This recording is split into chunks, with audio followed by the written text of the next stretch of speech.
Assalamualaikum warahmatullahi wabarakatuh. Hi guys, welcome to my channel.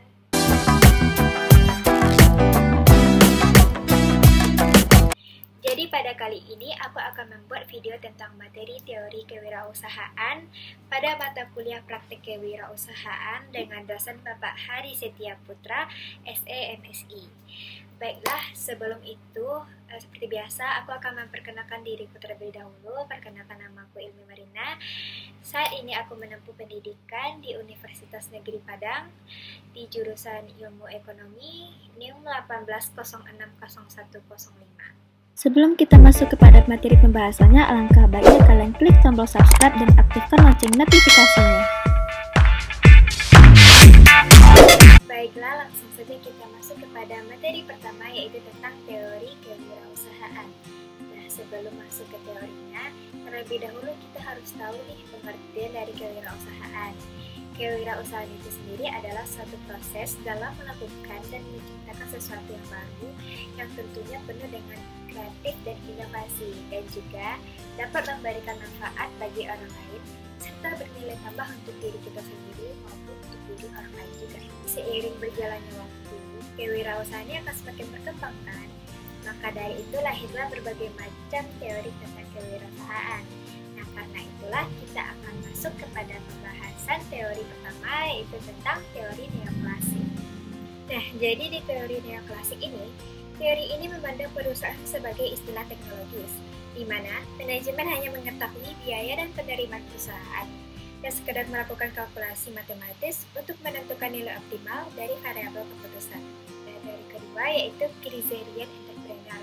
Nah, di teori ini menyoroti tentang kinerja manusia, keuletan, keseriusan, kesungguhan untuk mandiri dalam berusaha, sehingga maju mundurnya suatu usaha tergantung pada upaya dan keuletan pengusaha itu sendiri.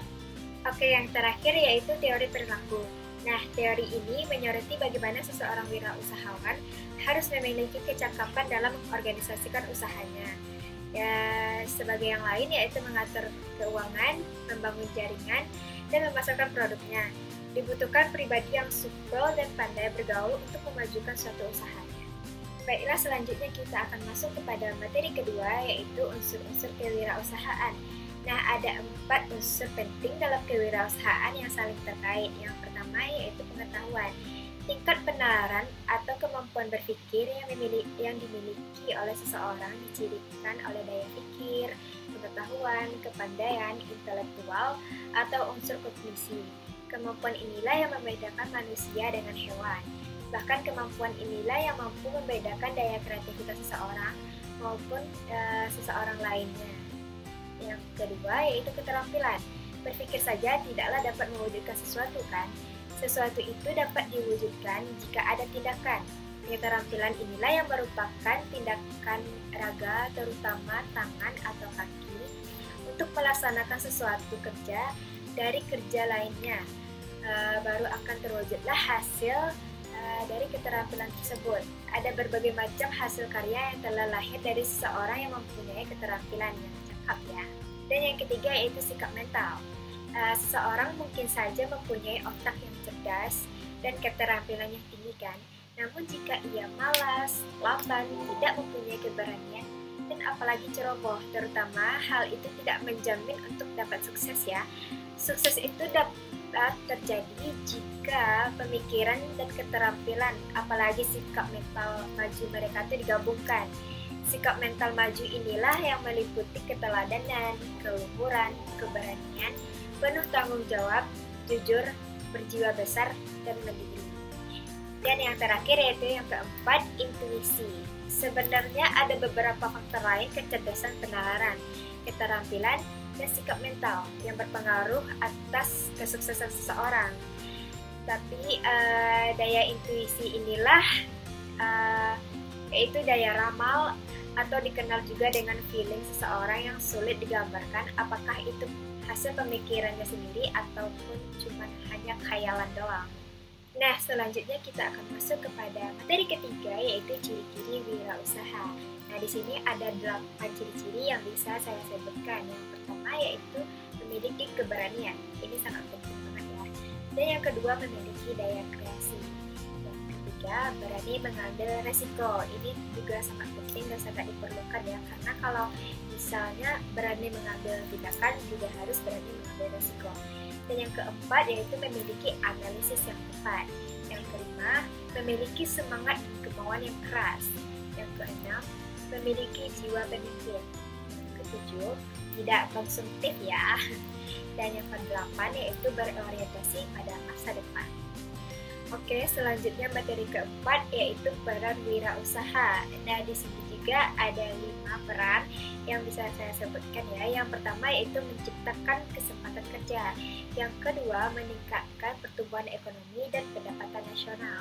Yang ketiga, mengurangi kesenjangan ekonomi di masyarakat. Yang keempat, menumbuhkan kemandirian masyarakat dalam bidang ekonomi. Dan yang kelima yaitu menumbuhkan daya kreasi bangsa. Selanjutnya yaitu materi ketujuh yaitu jenis-jenis usaha. Nah, jenis-jenis usaha ini dapat pula dikelompokkan ke 3 kelompok. Yang pertama yaitu bidang perdagangan. Bidang perdagangan ini bisa perdagangan secara online atau via telepon atau dari mulut ke mulut. Dan yang kedua di bidang industri. Nah, bidang industri ini ada 4 poin pula. Yang pertama, industri genetik. Industri genetik ini seperti pertanian dan perkebunan. Yang kedua yaitu industri ekstraktif. Ekstraktif ini seperti penggalian batu, penambangan gas, emas, dan lain-lain. Yang ketiga yaitu industri kontraktif. Industri kontraktif ini seperti jalan dan perumahan. Dan yang keempat yaitu industri pabrik. Pabrik ini seperti pabrik makanan, minuman, dan tekstil. Dan yang ketiga yaitu bidang jasa. Bidang jasa ini dalam bentuk hal pelayanan umum ataupun pariwisata. Nah, selanjutnya materi terakhir yaitu profil wirausahawan yang sukses. Contohnya saja yang dapat saya ambil khususnya di Sumatera Barat ya, yaitu profil dari Khairul Tanjung. Nah, jadi Bapak Khairul Tanjung ini sejak kuliah ia tuh sudah banyak menekuni bidang perbisnisan seperti berjualan kaos, mengelola usaha fotokopi, dan berjualan buku-buku pada saat dia kuliah ya.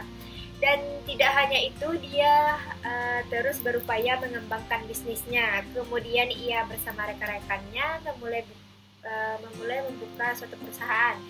Tak tanggung-tanggung perusahaan yang ia dirikan dan ia kembangkan ini tidak hanya fokus pada satu bidang ya, namun ia juga menekuni bidang usaha lain seperti keuangan. Keuangan nih Bank Mega ya, Bank Mega, terus penyiaran ini banyak ya penyiarannya ya, terus media televisi ini ya kalian tahu kan seperti Trans.